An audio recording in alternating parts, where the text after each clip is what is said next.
शेतकरी मित्रांनो नमस्कार. मी सध्या अहिल्यानगर जिल्ह्यातील संगमनेर तालुक्यात तळेगाव दिघी या छोट्याशा गावामध्ये आलेलो आहे आणि आपल्यासोबत जे शेतकरी आहेत त्यांनी हे पेरणी यंत्र जे आहे ते खरेदी केलेलं आहे. मल्टीपर्पज हे यंत्र आहे. बिरबल कंपनीने या यंत्राची निर्मिती केलेली आहे. मित्रांनो, मजुरांच्या समस्येवर सगळ्यात मोठा जालीम उपाय म्हणजे हे पेरणी यंत्र आणि विशेष म्हणजे तुम्ही एका वेळी अनेक बीजांची पेरणी करू शकता. तर आपल्यासोबत जे शेतकरी आहेत त्यांच्यासोबत चर्चा करून या मशीनचा काय फायदा त्यांना झालेला आहे याविषयी चर्चा करू. आणि विशेष म्हणजे मित्रांनो, या ट्रॅक्टरवर हे मशीन कशा पद्धतीने चालतं हे सुद्धा आपण जे ट्रॅक्टर चालक आहे त्यांच्याकडून समजून घेऊ. दादा नमस्कार, आपलं स्वागत आहे. नमस्कार. आपला परिचय द्या. बाळासाहेब नाथा दिघे, राहणार तळेगाव दिघे, अहमदनगर, संगमनेर तालुका. बरं, हे कुठलं मशीन आणलंय तुम्ही आता? हे मशीन कांदा पेरणी आहे, मका पेरणी आहे. याच्यापासून तुम्ही तूर पेरू शकता, हवरी पेरू शकता. जे तुम्हाला बीज टाकायचंय ते 9 इंचावरती पेरणी होती ती. आणि दुसरी गोष्ट, तुम्ही ज्यावेळेस माल मोठा झाल्यानंतर फवारणी करतात त्याची गरज नाही. ज्यावेळेस पेरतोय आपण त्याच वेळेस त्याला फवारा दिला जातो. कारण ती पाण्याची टाकी, ही खताची टाकी आणि ही बीजची टाकी, म्हणजे याच्यापासून 3 आपल्याला कार्यप्रयोग भेटतात. चालायला सुपर ट्रॅक्टरला 10-10 वखत मशागत करायची गरज नाही. तुम्ही अनेक वर्षांपासून शेती करताय, म्हणजे त्यामध्ये सध्या मजुरांचा फार मोठा प्रश्न जाणवतोय. तुम्हाला सध्याचा अनुभव कसा आहे आणि हे यंत्र आल्यामुळे आता तुम्हाला काय वाटतं, काय बदल होईल?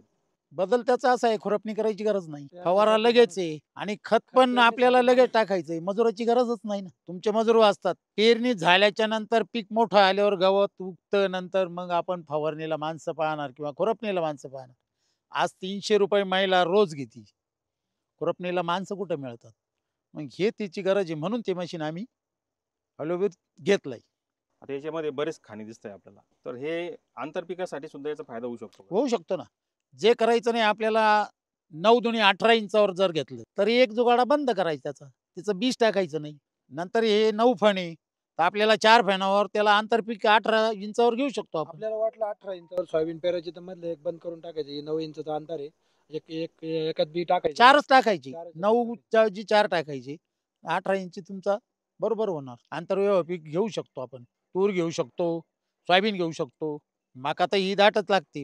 पण हे 2 पिकं आहे आपल्याला आंतरव्यवहार करू शकतो. यापूर्वी तुम्ही असं काही मशीन आपल्या भागामध्ये किंवा तुम्ही जिथे जिथे जाताय तिथे बघितलं होतं का?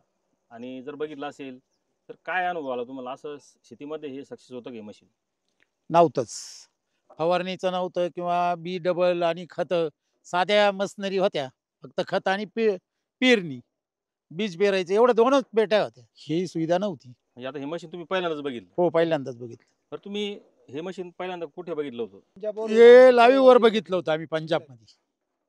जी लाईव्ह मोबाईलवर चालती, त्यांच्याकडे ती वापरतात ती बघितलं होतं. म्हणून त्याची मागणी केली पंजाबवरूनच.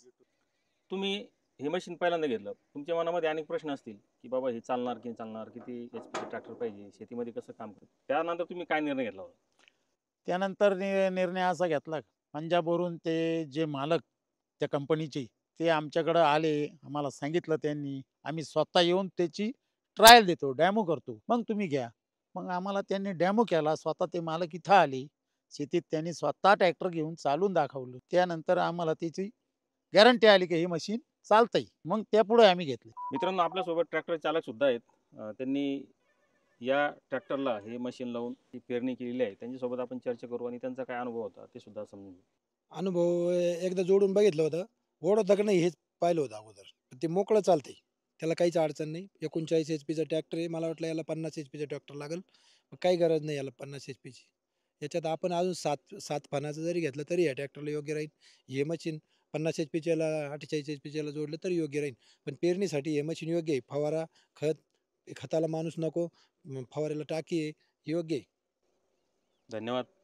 तर मित्रांनो, तुम्हाला सुद्धा अशा पेरणी यंत्राची खरेदी करायची असेल आणि काही माहिती घ्यायची असेल तर समोर नंबर दिलेला आहे, त्यावर तुम्ही कॉन्टॅक्ट करा आणि संबंधित कंपनीचे जे कोणी प्रतिनिधी असतील त्यांच्याशी अधिक माहिती जाणून घ्या. धन्यवाद.